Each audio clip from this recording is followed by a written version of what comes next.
Dejé a mi novio universitario por un hombre exitoso, y años después entendí el karma. Durante mucho tiempo conté esta historia de una forma que me hacía quedar mejor. Decía que en la universidad simplemente crecí, que mis prioridades cambiaron, que algunas relaciones no sobreviven cuando empiezas a pensar en el futuro. Era una versión elegante, madura, incluso razonable. La verdad es que esa no es la historia completa. La historia real es mucho más incómoda, porque la decisión que cambió mi vida no fue producto de la madurez ni de la claridad emocional. Fue producto de la ambición, y de la seducción de una vida que parecía más fácil. Cuando conocí a Javier, mi novio de la universidad, yo tenía 20 años y una idea muy romántica del futuro.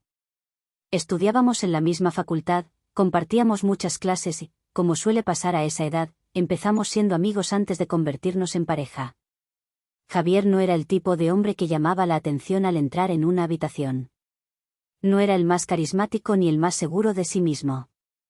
Era más bien tranquilo, reservado, de esos que escuchan más de lo que hablan. Pero tenía algo que, en ese momento, yo valoraba mucho. Era constante. Trabajaba mientras estudiaba, pasaba noches enteras preparando proyectos, hablaba del futuro con una mezcla de nervios y determinación que a mí me parecía admirable. No tenía dinero, ni contactos, ni una familia influyente detrás. Pero tenía planes. Y en ese momento de mi vida, esos planes incluían claramente un nosotros. Estuvimos juntos casi 3 años durante la universidad. No era una relación perfecta, ninguna lo es a esa edad, pero era estable. Teníamos rutinas, amigos en común, incluso pequeños rituales que ahora recuerdo con una mezcla extraña de nostalgia y culpa. Los viernes por la noche solíamos cocinar algo barato en su pequeño apartamento y ver películas que elegíamos al azar. A veces hablábamos durante horas sobre lo que queríamos hacer después de graduarnos. Javier siempre decía algo parecido. No sé exactamente cuánto tiempo va a tomar, pero voy a lograr algo bueno. Yo lo creía. O al menos eso pensaba. Porque en ese momento de mi vida apareció alguien completamente diferente. Lo conocí durante el último año de universidad, en una conferencia a la que asistí casi por accidente. Era uno de esos eventos donde invitan a profesionales a hablar sobre sus carreras, sobre oportunidades, sobre el mundo real que nos esperaba después de graduarnos. Ahí fue donde conocí a Ricardo. Ricardo era exactamente lo contrario de Javier. Tenía poco más de 30 años, un trabajo importante en una empresa reconocida, una seguridad que llenaba el espacio cuando hablaba. No necesitaba esforzarse para llamar la atención, la gente solo lo escuchaba. Recuerdo perfectamente la primera vez que hablamos. No fue una conversación larga, pero sí lo suficientemente intensa como para que yo saliera de ese evento con una sensación extraña en el pecho. No era solo atracción. Era algo más difícil de admitir. Era fascinación. En las semanas siguientes empezó a escribirme. Primero mensajes casuales, luego invitaciones a café, luego cenas. Siempre parecía saber exactamente qué decir para hacerme sentir especial. Ricardo hablaba de viajes, de proyectos grandes, de oportunidades internacionales. De una vida que, comparada con la que yo imaginaba con Javier, parecía más rápida. Más brillante. Más prometedora. Durante un tiempo intenté convencerme de que solo era curiosidad. Que no significaba nada. Que mi relación con Javier estaba bien. Pero la realidad es que empecé a vivir en dos mundos distintos. Uno era mi vida universitaria, con Javier, con nuestros planes modestos, con ese futuro que requería paciencia. El otro era el mundo que Ricardo describía cada vez que hablábamos. Un mundo donde las cosas parecían llegar más rápido. Donde el éxito parecía estar a la vuelta de la esquina. Donde, según él, yo tenía potencial para algo mucho más grande de lo que estaba imaginando. Hubo una noche en particular que todavía recuerdo con demasiada claridad. Ricardo me llevó a cenar a un restaurante que yo ni siquiera sabía que existía. Era uno de esos lugares donde todo parece demasiado elegante para alguien que todavía vive de un presupuesto de estudiante.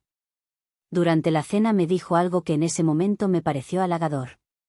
Tú no perteneces a una vida pequeña. En ese momento sonreí. Hoy entiendo que esa frase también implicaba algo más. Porque la vida que Javier y yo estábamos construyendo, era exactamente eso. Una vida pequeña. No en el sentido negativo. Pequeña en el sentido de que requería tiempo, esfuerzo, paciencia.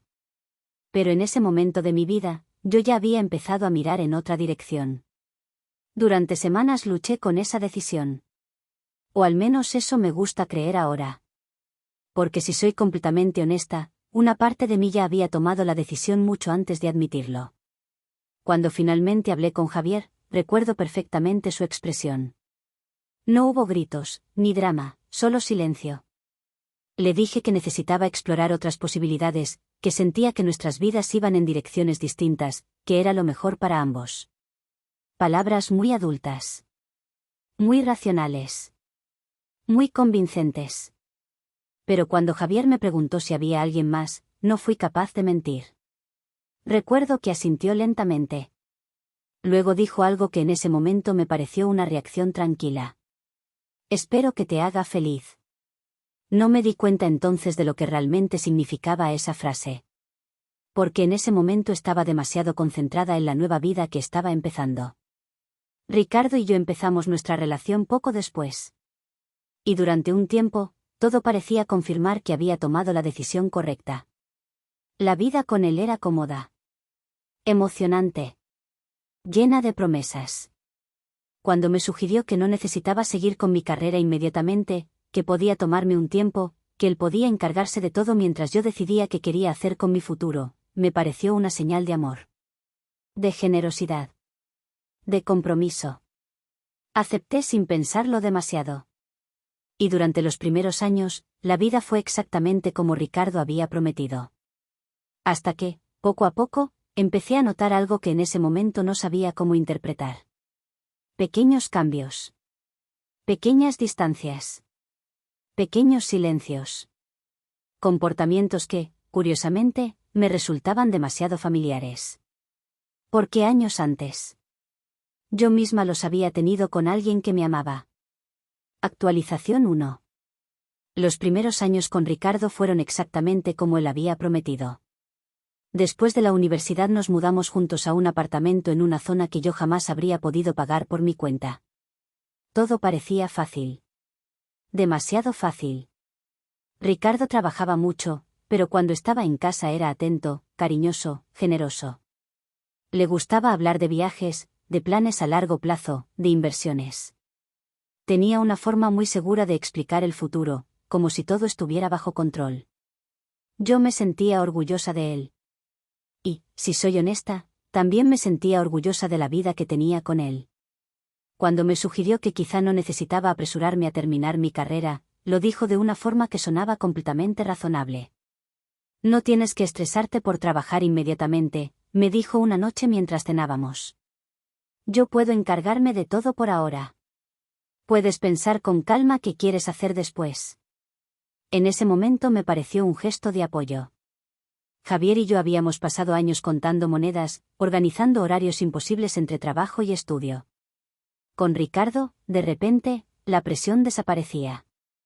No lo pensé 2 veces y acepté. Al principio pensé que sería temporal. Un semestre, tal vez un año. Un descanso antes de decidir qué hacer con mi carrera. Pero el tiempo empezó a pasar más rápido de lo que esperaba. Un año se convirtió en 2. Mi vida empezó a girar alrededor de la casa, de pequeños proyectos personales, de acompañar a Ricardo a eventos sociales de su trabajo. Él parecía contento con esa dinámica. Me gusta llegar a casa y saber que todo está tranquilo, decía. Yo también pensaba que estaba bien. O al menos eso me repetía. Durante ese tiempo casi nunca pensé en Javier. A veces veía algo que me lo recordaba, una película que habíamos visto juntos, una canción que escuchábamos en su viejo coche, pero esos recuerdos aparecían como fragmentos lejanos de otra vida. Yo estaba demasiado ocupada viviendo la nueva. Ricardo seguía ascendiendo en su trabajo. Cada promoción significaba más dinero, más responsabilidades, y también más tiempo fuera de casa. Al principio no me molestaba. Tenía sentido. Su carrera estaba creciendo. Era lógico que tuviera menos tiempo libre. Pero con los meses empecé a notar pequeños cambios. Nada dramático. Solo pequeñas cosas. Antes, Cuando llegaba a casa después de trabajar, siempre tenía algo que contar. Historias de la oficina, comentarios sobre compañeros, incluso pequeñas quejas sobre el estrés del día. Luego esas conversaciones empezaron a desaparecer. Llegaba más tarde. Más cansado. Más silencioso. Solo fue un día largo, decía cuando yo preguntaba. Lo creía. Hasta que empecé a notar algo más. El teléfono. Siempre estaba con él. Incluso cuando estábamos cenando. Incluso cuando veíamos televisión. Incluso cuando se levantaba para ir a otra habitación. Una noche, mientras estábamos sentados en el sofá, su teléfono vibró varias veces seguidas. Miró la pantalla, frunció ligeramente el ceño y se levantó. Es del trabajo, dijo. Se fue a la cocina para responder. No fue lo que hizo lo que me incomodó. Fue la sensación que tuve en ese momento. Una sensación extrañamente familiar. Porque, mientras lo observaba desaparecer por el pasillo con el teléfono en la mano, me vino a la cabeza un recuerdo que llevaba años enterrado. Una escena pequeña. Javier sentado frente a mí en su pequeño apartamento, mirándome con una expresión que ahora entiendo demasiado bien. En ese momento yo también estaba distraída. Yo también respondía mensajes que no quería explicar. Yo también decía. Es solo un amigo. Sacudí la cabeza para alejar ese pensamiento. No era lo mismo, me dije. Ricardo no era como yo había sido con Javier. Pero las semanas siguientes hicieron cada vez más difícil mantener esa idea. Empezó a trabajar más horas. Luego empezaron los viajes de trabajo. Luego las reuniones que se extendían hasta la noche. Cada vez que preguntaba, las respuestas eran razonables. Siempre había una explicación lógica. Siempre había una sonrisa tranquilizadora. Pero había algo más. Algo que no se podía explicar con palabras. Distancia. La forma en que ya no me miraba cuando hablábamos.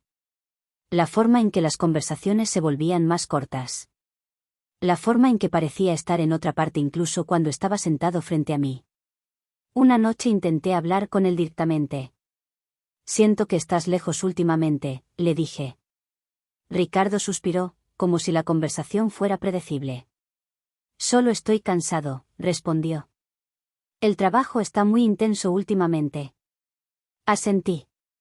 Pero esa noche, mientras me acostaba en la cama, no pude evitar pensar en algo que me hizo sentir más incómoda. Esa misma frase. Estoy cansado. Yo también la había usado muchas veces años atrás.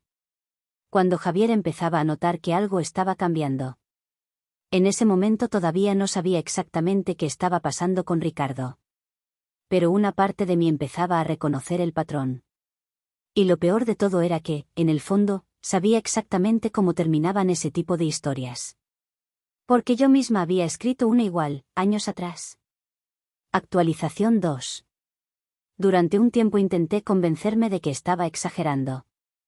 Es increíble la cantidad de excusas que una persona puede inventar cuando no quiere ver lo que tiene delante. Cada pequeño cambio en Ricardo encontraba rápidamente una explicación razonable en mi cabeza. Trabajaba mucho. Tenía más responsabilidades. Su empresa estaba creciendo. Era lógico que estuviera cansado. Pero la lógica empezó a romperse poco a poco. Primero fueron detalles pequeños. El teléfono siempre boca abajo sobre la mesa. Las notificaciones silenciadas. Las llamadas que contestaba en otra habitación. Nada de eso era prueba de nada. Lo sabía. Podía ser simple coincidencia. Sin embargo, lo que realmente me inquietaba no era el teléfono. Era su actitud. Ricardo empezó a criticar cosas que antes nunca le habían molestado. Pequeños comentarios sobre cómo organizaba la casa. Sobre cómo gastaba mi tiempo. Sobre lo poco estimulante que podía volverse la rutina. No lo decía con agresividad. Lo decía con una calma que, de alguna manera, era peor. Deberías buscar algo que hacer, me dijo una tarde mientras cenábamos. ¿Algo como qué? Se encogió de hombros. No lo sé. Algo que te motive. Me quedé mirándolo unos segundos. Había sido él quien, años antes, me había convencido de que no necesitaba apresurarme con mi carrera. Que podía tomarme tiempo. Que él se encargaba de lo demás. Ahora parecía mirarme como si esa misma decisión fuera una debilidad. Pensé que esto estaba bien para los dos, respondí. Ricardo suspiró. No digo que esté mal. Pero su tono decía otra cosa. Ese fue el primer momento en que sentí algo que no había sentido en mucho tiempo. Inseguridad. Las semanas siguientes esa sensación empezó a crecer. Ricardo estaba cada vez más ausente, incluso cuando estaba físicamente en casa. Respondía mensajes mientras cenábamos, revisaba correos durante las conversaciones, parecía irritado por preguntas simples. Una noche regresó muy tarde. Yo ya estaba en la cama, medio dormida, cuando lo escuché entrar al apartamento. Se movía con cuidado, como si no quisiera despertarme. Pero el brillo de su teléfono iluminó brevemente el dormitorio cuando pasó por la puerta. Vi el nombre en la pantalla. No fue un nombre guardado con corazones ni algo obvio. Solo un nombre. Laura. No dije nada en ese momento. Podía ser una compañera de trabajo. Una conversación normal. Unos días después, cuando Ricardo se fue al trabajo y dejó su laptop abierta sobre la mesa del comedor, la curiosidad me ganó. No estoy orgullosa de lo que hice. Pero tampoco voy a fingir que no lo hice. Abrí el correo. No tuve que buscar demasiado. Había varios mensajes intercambiados con Laura. Nada explícito. Nada que, técnicamente, demostrara una relación. Pero el tono era inconfundible. Era la familiaridad. Las bromas privadas. Las referencias a conversaciones anteriores. Los comentarios sobre cenas después del trabajo. Sentí algo frío recorrerme el estómago. No era solo la sospecha de una infidelidad. Era algo peor. Era la claridad repentina de una situación que ya había vivido antes, desde el otro lado. Porque mientras leía esos correos, una escena antigua apareció en mi memoria con una precisión incómoda. Javier sentado frente a mí en su pequeño apartamento universitario, preguntándome con voz tranquila si había alguien más. Yo recordé exactamente cómo me había sentido en ese momento. La incomodidad. La culpa. Pero también esa certeza silenciosa de que mi atención ya estaba en otro lugar. Cerré la laptop. Me senté en la silla de la cocina y me quedé mirando la pared durante varios minutos. No lloré. Simplemente entendí algo que llevaba semanas evitando. Ricardo no estaba cambiando. Ricardo estaba haciendo exactamente lo mismo que yo había hecho años atrás. Y la mujer al otro lado de esa historia. Era yo. Actualización 3. Después de leer esos correos no hice nada inmediato. No hubo confrontación dramática ni escenas de película. De hecho, durante varios días actué exactamente igual que siempre. Cocinábamos, hablábamos de cosas normales, veíamos televisión por las noches. Pero algo dentro de mí había cambiado. La diferencia entre sospechar algo y saberlo es enorme.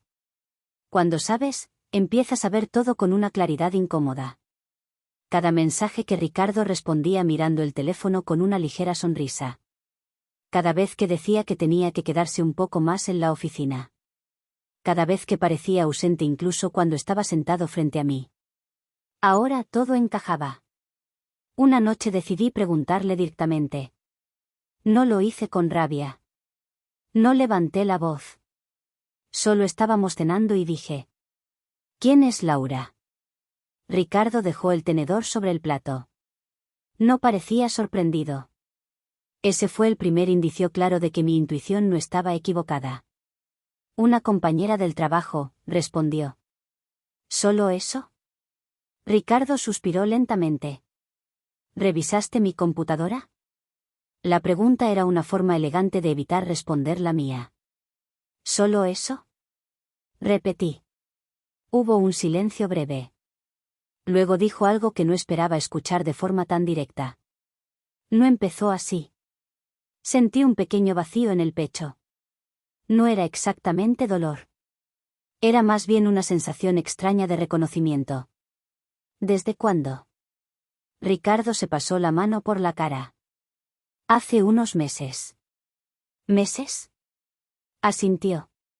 No intentó negarlo. No intentó inventar una historia alternativa.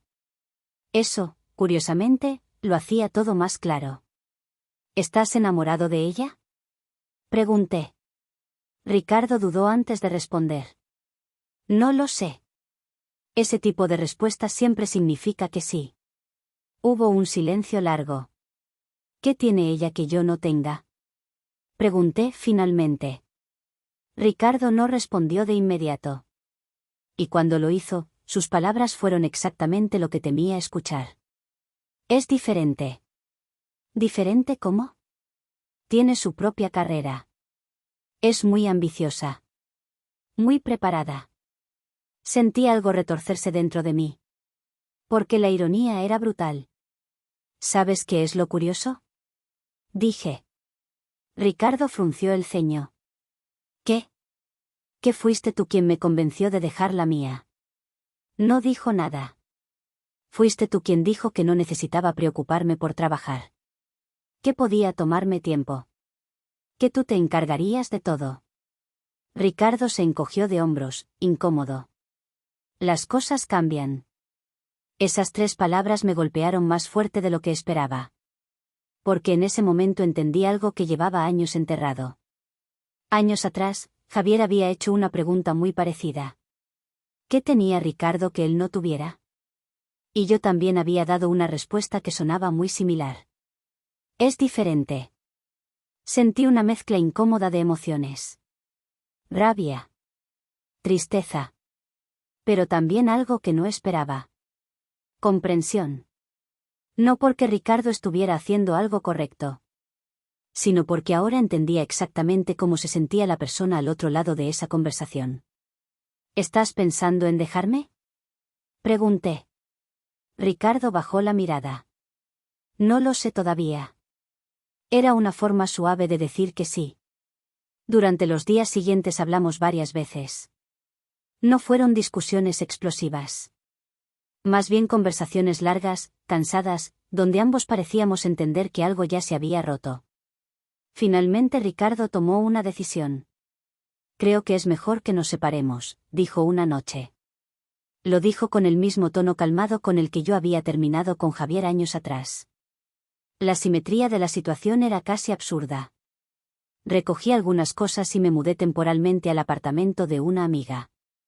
Las primeras semanas fueron difíciles, pero no por las razones que imaginé. Sí, dolía. Sí, había tristeza. Pero también había una sensación constante que no podía ignorar. Una especie de eco. Cada vez que recordaba la forma en que Ricardo me había hablado, recordaba la expresión de Javier aquella noche en su apartamento. La misma calma. El mismo silencio. El mismo final inevitable. Por primera vez en años pensé seriamente en él. No con nostalgia romántica. Con algo mucho más incómodo. Culpa. Una noche, después de semanas dándole vueltas al asunto, hice algo que nunca pensé que haría. Busqué su nombre en redes sociales. Tardé menos de 1 minuto en encontrarlo. Su perfil era sencillo. Algunas fotos con amigos, algunas publicaciones sobre su trabajo, y una foto reciente que hizo que me quedara mirando la pantalla más tiempo del que esperaba. Javier, estaba sonriendo. Y junto a él había una mujer que claramente no era yo. Llevaba un anillo en la mano. Casados. Sentí algo extraño al ver esa imagen. No fue celos. No fue tristeza. Fue algo más complejo. La comprensión tardía de que la vida había seguido adelante para él, mientras yo apenas estaba empezando a entender el verdadero significado de mis decisiones. Y por primera vez en años pensé seriamente en escribirle. No para volver. No para recuperar nada. Solo para decir algo que nunca dije cuando debía hacerlo. Perdón. Actualización 4. Durante varios días dudé si debía escribirle. Abría la ventana de mensajes, empezaba a escribir algo, y luego lo borraba. No sabía exactamente qué decir ni si tenía derecho a decir algo después de tantos años. Javier ya tenía una vida. Una esposa. Una historia nueva. Yo era simplemente alguien de su pasado. Pero había algo que no podía ignorar. Durante años me había contado una versión muy cómoda de lo que pasó entre nosotros. Una versión donde yo había tomado una decisión difícil pero razonable. Ahora, después de todo lo que había pasado con Ricardo, esa versión ya no se sostenía. La verdad era más simple. Javier me había amado con honestidad, y yo lo había dejado cuando apareció algo que parecía mejor. Así que una noche, sin pensarlo demasiado, escribí. No fue un mensaje largo. No le expliqué toda mi vida ni le conté lo que había pasado con Ricardo. Eso no era importante. Solo escribí algo muy simple. Hola, Javier. Sé que han pasado muchos años y no espero respuesta. Solo quería decir algo que debí decir hace tiempo. Lamento la forma en que terminé nuestra relación. No fui justa contigo y me tomó muchos años entenderlo. Espero que estés bien. Leí el mensaje 3 veces antes de enviarlo. Luego lo envié, y dejé el teléfono sobre la mesa. No esperaba respuesta. Y, para ser honesta, tampoco estaba segura de querer una. Pasaron 2 días. Luego 3. La vida siguió su ritmo normal. Yo estaba empezando a reorganizar muchas cosas, buscando trabajo nuevamente, pensando en retomar mi carrera, reconstruyendo una vida que durante años había girado alrededor de otra persona. La respuesta llegó una semana después. Era un mensaje corto. Muy parecido al mío. Hola. Gracias por escribir. No tienes que disculparte, las cosas pasan como pasan. Espero que estés bien también. Eso fue todo. No hubo conversación larga. No hubo preguntas sobre el pasado. Y, curiosamente, eso fue lo que me dio la sensación de cierre que necesitaba. Porque entendí algo importante. Javier no estaba esperando mi disculpa. Su vida había seguido adelante mucho antes de que yo decidiera enfrentar mis propios errores. Después de ese mensaje no volvimos a escribirnos. Y está bien así. Durante los meses siguientes empecé a reconstruir muchas partes de mi vida que había dejado de lado. Retomé mi carrera, volví a estudiar algunas cosas que había abandonado, empecé a trabajar nuevamente. No fue un proceso rápido, ni fácil. Pero hubo algo que cambió profundamente mi forma de ver las cosas. Durante años había pensado que el karma era algo dramático. Algo que llegaba de forma espectacular para equilibrar las cosas. La realidad fue mucho más silenciosa, aunque sin dejar de ser dolorosa. El karma no fue solo que Ricardo me dejara por alguien con más estatus. El karma fue entender, con una claridad incómoda, exactamente cómo se había sentido la persona a la que yo había lastimado años atrás. Y tener que vivir con ese conocimiento. Hoy, mirando hacia atrás, no odio a Ricardo. Tampoco odio a la persona que fui cuando dejé a Javier. Solo entiendo algo que en ese momento no podía ver. A veces tomamos decisiones creyendo que estamos eligiendo un futuro mejor. Pero la vida tiene una forma curiosa de enseñarte lo que significaban realmente esas decisiones. Aunque sea años después.